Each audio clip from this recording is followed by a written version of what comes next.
Hello दोस्तों, SketchUp के Photoshop की सीरीज के पार्ट 1 में आपका स्वागत है। इस पार्ट में हम फोटोशॉप को पहली बार ओपन करेंगे और इसके बारे में मोटा मोटा सा जानेंगे। यहाँ पे जो मैं फोटोशॉप यूज़ कर रहा हूँ वो 2022 वर्जन है। इसको मैं डबल क्लिक करके ओपन करूँगा, फर्स्ट टाइम ओपन कर रहा हूँ। अगर आपके पास फोटोशॉप का कोई ओल्ड वर्जन है तो भी चलेगा, कोई दिक्कत नहीं है कि इन सभी का जो इंटरफेस और सेटिंग्स होता है सेम ही रहता है। यहाँ पे मैं क्रिएट न्यू बटन पे क्लिक करूँगा तो यहाँ पे न्यू डॉक्यूमेंट्स का एक पैनल खुल चुका है। यहाँ पे आपको अलग अलग ऑप्शंस दिख रहे हैं। जैसे यहाँ पे रिसेंट है, अभी हम रिसेंट के अंदर है। जो भी आपने रिसेंटली वर्क किया होगा, डॉक्यूमेंट्स क्रिएट किए होंगे, वो आपको यहाँ पे दिख जाएंगे। उसके बाद सेव्ड है। सेव्ड के अंदर अभी फ़िलहाल तो कुछ नहीं दिखेगा, ठीक है। आपको अगर पहली बार ओपन करें तो कुछ नहीं दिखेगा इस तरह से। जो भी आप डॉक्यूमेंट सेव रखोगे, अपना प्रीसेट सेव करोगे, वो आपको यहाँ पे दिखेगा। उसके बाद आपको यहाँ पे फोटोज, प्रिंट्स, ये जो भी दिख रहा है वो सारे प्रीसेट है, मतलब पहले से इसकी सेटिंग डिफाइन करके रखी गई है। जैसे अगर आपको वेबसाइट के लिए कुछ बनाना है तो उसका जो सेटिंग है वो इसकी इस तरह से प्री डिफाइंड है। आप इसको चेंज भी कर सकते हैं, लेकिन ये प्री डिफाइंड प्रीसेट्स आपको मिलते हैं, ठीक है। उसी तरह मोबाइल के लिए कुछ बनाना चाहते हैं, आईफोन एक्स या फिर वॉच के लिए बनाना चाहते हैं, तो यहाँ पे आपको प्रीसेट्स मिल जाते हैं, ठीक है। तो अगर आपको अपने हिसाब से खुद का कुछ एक प्रीसेट्स बनाना है, ठीक है, तो बना सकते हैं। तो मैं यहाँ पे एक फुल एचडी में कुछ काम करना चाहता हूँ, ठीक है। फुल एचडी के लिए बनाना चाहता हूँ 1080p के लिए, तो उसका रिजोल्यूशन मुझे पता होना चाहिए। तो मैं आज जाऊँगा क्रोम ब्राउज़र में, मैं आपको थोड़ा सा ये डिटेल दिखा देता हूँ। अलग अलग डेफिनेशंस होते हैं। जैसे यहाँ पे अगर 480 पिक्सल्स का रिजोल्यूशन है, उसका हाइट 480 है और इसका जो विड्थ है वो 640 है, उसका एस्पेक्ट रेशियो 4:3 रहेगा, ठीक है। उसी तरह यहाँ पे 720 पिक्सल्स रिजोल्यूशन है और इसको हम हाई डेफिनेशन बोलेंगे, एचडी कह सकते हैं। और इसका जो पिक्सल है, हाइट है वो 720 है और इसका जो विड्थ है वो 1280 है। उसी तरह 1080p और 1080i भी बोल सकते हैं। ये इसको फुल एचडी बोलते हैं, ठीक है। इसका हाइट के हिसाब से इसका नामकरण होता है, मतलब इसका जो हाइट क्या है 1080, तो इसका नाम होगा, रेजोल्यूशन का नाम होगा 1080p। अगर जैसे 4K के अंदर जो है ये 4K बोलेंगे, अल्ट्रा हाई डेफिनेशन बोल सकते हैं इसको, यूएचडी, ठीक है।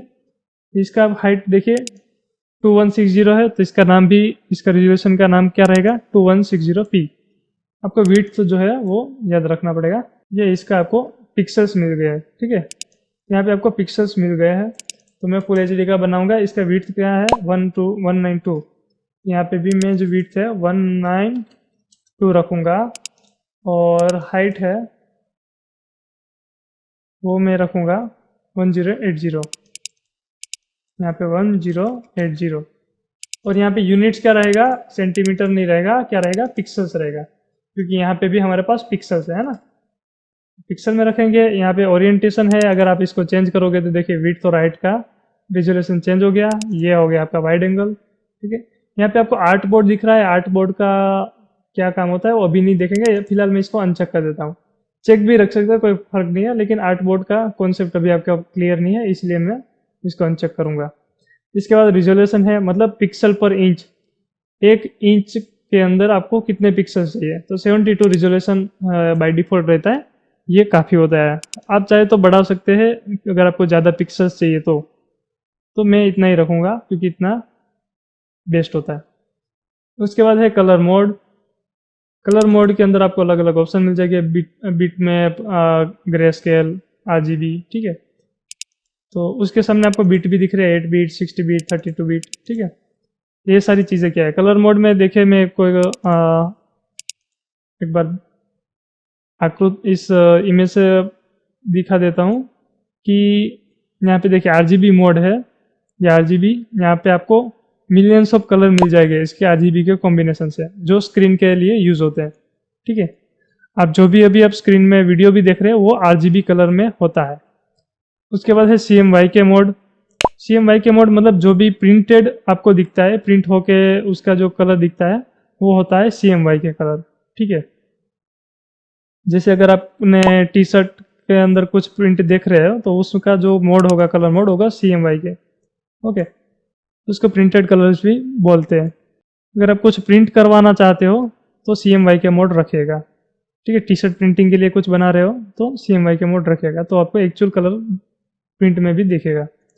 उसके बाद है इंडेक्स मोड है, 3 नंबर वाला। उसके बाद ग्रे स्केल मोड है। ग्रे स्केल मोड मतलब रेड से लेके वाइट, सॉरी ब्लैक से लेके वाइट तक जितने भी शेडिंग्स क्रिएट हो गया वो ग्रे स्केल मोड में आएगा। ठीक है, 256 आपको यहाँ पे अलग अलग शेड मिलेगा। ठीक है, तो ग्रे स्केल में आपको इस तरह से आपका कलर कॉम्बिनेशन मिलेगा, ब्लैक एंड वाइट टाइप। और जो बीट मैप मोड होता है उसमें सिर्फ और सिर्फ आपको 2 कलर ही मिलेंगे, ब्लैक और वाइट।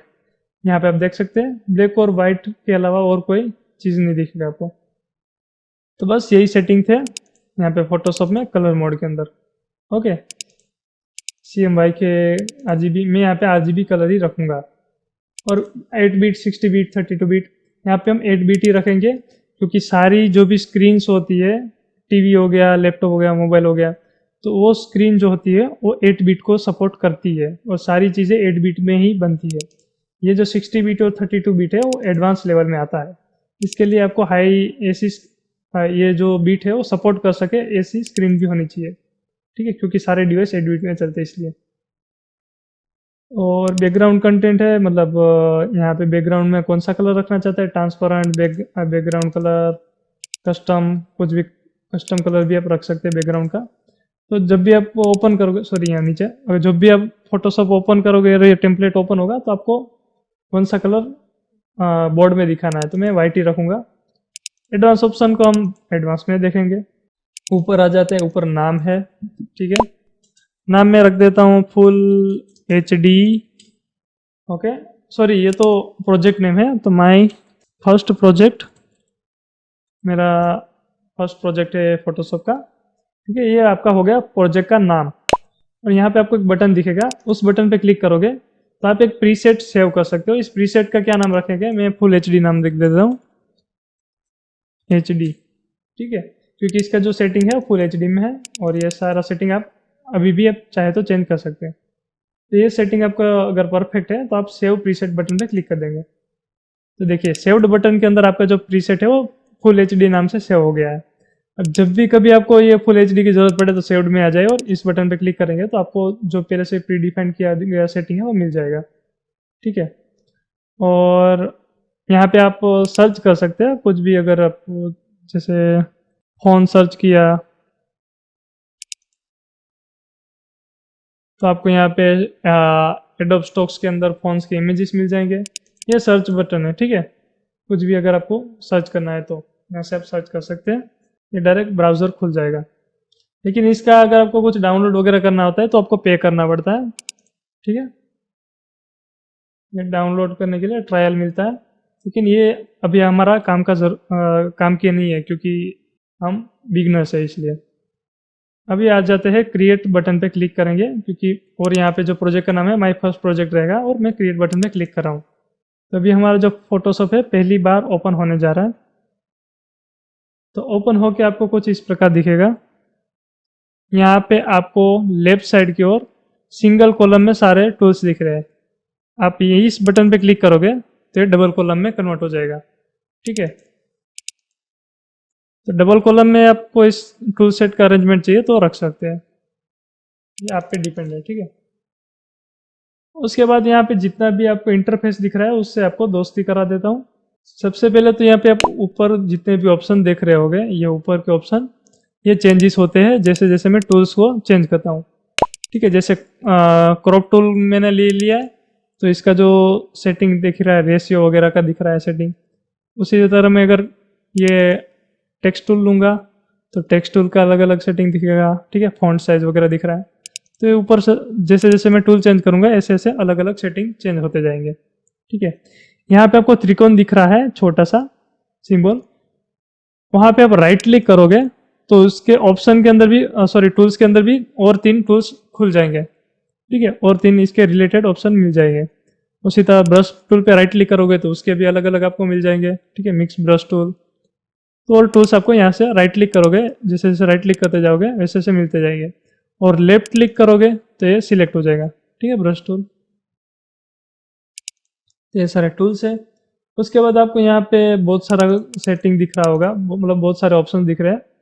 तो इन सभी ऑप्शन को तो अभी फिलहाल हम नहीं जानते, तो सबको मैं निकाल फेंकूंगा, ठीक है। तो यहाँ से ऊपर से क्लिक करके खींचूंगा, इसको मैं रिमूव कर देता हूँ, ओके। यहाँ से ऊपर से पकड़ के इसको भी पूरा हटा देता हूँ। मैं क्या करता हूँ, सब कुछ निकाल देता हूँ। अगर आपका गलती से भी पूरा साफ हो जाता है तो आप इसको रीडिज़ाइन कैसे कर सकते हैं वो दिखा देता हूँ। इसको भी मैं, इसको हटाना है तो आप विंडो में जाएंगे और ऑप्शन जो दिख रहा है उसको हाइड कर देंगे। देखिए आपका जो फोटोशॉप है पूरा तरह से क्लीन हो गया। अभी मैं एक एक करके सारे टूल्स लाऊंगा, विंडो में जाऊंगा, टूल्स बटन पे क्लिक करूंगा, चेक करूंगा, टूल्स आ गया। इसको यहाँ से पकड़ के लेफ्ट साइड इस तरह से मैं चिपका दूंगा, हो गया। उसके बाद विंडो में जाऊंगा, मुझे ऑप्शंस भी चाहिए होंगे तो ऑप्शंस को मैं चेक कर दूंगा, ऑप्शन दिखने लगे, इसको मैं इस तरह से ऊपर चिपका दूंगा, ठीक है। उसके बाद विंडो में जाऊंगा, मुझे सिर्फ और सिर्फ लेयर्स से मतलब है, अभी सिर्फ मुझे लेयर्स का ही ऑप्शंस दिखाना है। तो यहाँ पे मैं लेयर्स, हाँ, लेयर्स को सिलेक्ट रखूंगा, लेयर्स आ गया, कहाँ, नीचे है। लेकिन उसके साथ बहुत सारी चीज़ें आई है, लेकिन मैं यहाँ से लेयर पे है, लेयर रीनेम पे क्लिक करके इस तरह से बाहर खींच के निकालूंगा, ठीक है। और बाकी सबका हटा देता हूँ। इस लेयर को मैं राइट साइड चिपका दूंगा। अभी ये जो मेरा है वर्क प्लेस, ये नीट एंड क्लीन है, ठीक है, मेरे लिए, क्योंकि मैं बिगनर हूँ। और यहाँ इस प्रीसेट को आपको, लेआउट को अगर आपको सेव करना है तो भी कर सकते हैं। यहाँ पे आपको ये बटन दिखेगा, इस बटन पे क्लिक करोगे, यहाँ पे आपको न्यू वर्क प्लेस का ऑप्शन दिखेगा। या फिर आप चाहे तो विंडो में जाके वर्क प्लेस में जाके भी यहाँ पे वही सेम टू सेम सेटिंग आपको यहाँ पे भी देखने को मिल जाएगा, new work place. New work place पे क्लिक करोगे और इस वर्क प्लेस का मैं नाम देख देता हूँ माई वर्क प्लेस, ठीक है, मैंने खुद का नाम दे दिया, माई वर्क प्लेस नाम दे दिया और सेव कर देता हूँ। अभी मैं यहाँ पे जाके देखूंगा तो माई वर्क प्लेस नाम का ये सेव हो गया है, ठीक है। यहाँ पे विंडो में भी आप देख सकते हैं माई वर्क प्लेस के अंदर मैं आ गया हूँ। अभी गलती से आप दूसरे अंदर चले जाते हैं, मतलब फोटोग्राफी में आ गए, ठीक है, आपके पास ढेर सारा वापस से ऑप्शन आ गया, आपका लेआउट पहले जैसा था वैसा नहीं रहा है ना। तो वापस से अपने माई वर्क प्लेस में आप क्लिक करोगे तो आपने जो भी पहले सेटिंग रखा था वो सेटिंग वापस आ गया आपका, देख रहे हैं। 3D में वर्क करते हैं। आपने इसमें कुछ चेंजेस कर दिया, ठीक है, ये वगैरह कुछ निकाल दिया, ये टूल्स भी निकाल के फेंक देता हूँ, डिलीट कर देता हूँ मतलब, ठीक है। और ये आपका 3D वाला सेव हो गया, हो गया। अभी आप वापस जा रहे हैं और वापस से 3D में आ रहे हैं तो आपका जो सेटिंग है वो ऐसा कि वैसा ही रहा। अगर आपको इसको रीसेट करना है तो यहाँ पे जाएंगे, रीसेट 3D पे क्लिक करेंगे तो ये 3D का जो प्रीसेट था वो रीसेट हो गया, ठीक है। यहाँ पे मैं आ जाता हूँ विंडो में जाके माई वर्क प्लेस के अंदर, मेरा वर्क प्लेस है। तो बस इस तरह से आपको लेआउट अपना खुद का बना लेना है, काफ़ी आसान है। अभी है यहाँ पे हम ये समझ लेते हैं कि फोटोशॉप में मूवमेंट और जूम इन जूम आउट कैसे होता है। अगर मैं सिंपली स्क्रॉल अप और स्क्रॉल डाउन करूँगा तो इस तरह से ऊपर और नीचे जाएगा, ठीक है। अगर मैं कंट्रोल प्रेस करके स्क्रॉल अप स्क्रॉल डाउन करूँगा तो लेफ्ट और राइट साइड ये मूव होगा इस तरह से, ठीक है। और मैं शिफ्ट होल्ड करके स्क्रॉल अप स्क्रॉल डाउन का तो एक तो एकदम स्पीडली हो रहा है, और मैं कंट्रोल प्लस शिफ्ट होल्ड करके करूँगा स्क्रॉल अप स्क्रॉल डाउन तो ये साइड की ओर स्पीड में हो रहा है, ठीक है। अगर मुझे, मैं, आप यहाँ से भी इसको स्लाइडर से भी इसको स्लाइड कर ही सकते हैं, ठीक है। तो ये थी इसकी स्लाइडर की शॉर्टकट कीज। अभी बारी आती है जूम इन और जूम आउट। अगर आप यहाँ पे अल्टर होल्ड करके स्क्रॉल अप स्क्रॉल डाउन करोगे तो जूम इन जूम आउट होगा, ठीक है। स्क्रॉल अप किया, जूम इन हो रहा है, अल्टर होल्ड करके स्क्रॉल अप करूँगा डाउन करूँगा तो जूम आउट होगा, ठीक है। और अगर आपको मूवमेंट करना है तो आपको सिंपली स्पेस बार दबाना है, स्पेस बार दबाई करके रखना है। तो अभी मेरे पास हैंड टूल आगे है तो मैं इसको अच्छी तरह से मूवमेंट कर सकता हूँ। तो ज़्यादातर हम ये दो कमांड ज़्यादा यूज़ करेंगे फोटोशॉप में, एक तो ये alter plus scroll up scroll down वाला, क्योंकि इससे फास्ट होता है जूम इन जूम आउट। और जैसे जैसे मैं मूवमेंट की ज़रूरत पड़ेगी तो स्पेस बार होल्ड करके हम इस तरह से मूव करते जाएंगे। ठीक है, तो ये हमारा था कंट्रोल। अभी गाइज आपको यहाँ पे जितने भी टूल्स दिख रहे हैं वहाँ पे मैं सिर्फ कर्सर को रखूँगा, तो मुझे ये इसका थोड़ा सा छोटा सा ट्यूटोरियल दिखा रहा है कि ये टूल किस तरह से आप यूज़ कर सकते हैं। ठीक है, जैसे मूव टूल आप इस तरह से वर्क कर सकते हैं, जो टाइप टूल है वो इस तरह से आप यूज़ कर सकेंगे। ठीक है, ये पेंट बकेट टूल हो गया। ओके, ब्रश टूल, जिस पे सिर्फ आप कर्सर रखोगे तो भी आपको इसका ट्यूटोरियल छोटा सा मिल जाएगा। ठीक है, उसे इसी तरह से स्टेम टूल, इसका इस्तेमाल कैसे किया जाता है, इसका आपको थोड़ा सा हल्का सा इंफॉर्मेशन ये दे देता है, सारा इंफॉर्मेशन देता है। ठीक है, लेकिन हम इस सारे टूल्स को डिटेल्स में जानेंगे। यहाँ आप ऊपर और नीचे दोनों तरफ देख सकते हैं कि सबसे पहले ऊपर जो है आप यहाँ पे इस वाले टैब में अपना प्रोजेक्ट का नेम देख सकते हैं। तो हमने प्रोजेक्ट का नाम रखा था माय फर्स्ट प्रोजेक्ट। उसके बाद आपको बाजू में परसेंटेज मिल रहा है 66.7%। वही चीज़ सेम टू सेम चीज़ आपको यहाँ पे नीचे भी देखने को मिलेगी। ठीक है, ये चीज़ क्या है, ये जूम का परसेंटेज है। अगर मैं अल्टर होल्ड करके स्क्रॉल अप करता हूँ तो मैं जूम इन हो रहा हूँ। तो यहाँ पे जूम इन कितना हुआ है 97.6%। जैसे मैं जूम आउट होगा तो यहाँ पे परसेंटेज घट गया है। ठीक है, तो यहाँ से हमें पता चलेगा कि कितना परसेंटेज अभी हमारा जूम इन और जूम आउट है। ठीक है, कितना परसेंटेज हमारा जूम है। ओके, उसके बाद आपको यहाँ पे नीचे की ओर देखिएगा, हमने जो रिजोल्यूशन रखा था टेम्पलेट में वो क्या था 1920 बाई 1080 पिक्सल्स। ठीक है, यहाँ पे यूनिट क्या था, हमने पिक्सल्स रखा था। और जो हमारा पिक्सल पर इंच था हमने 72 रखा था। तो वो सारी चीज़ें जो इंडिकेट है वो यहाँ पे होती है। ठीक है, बॉटम में। और यहाँ पे ऊपर की ओर देख लेते हैं कि हमने कलर मोड कौन सा रखा था, RGB कलर मोड। और उसका बीट कितना रखा था, 8 बीट रखा था, है ना। तो वो सारी चीज़ें आपको यहाँ पे इंडिकेट होती हुई दिखेगी।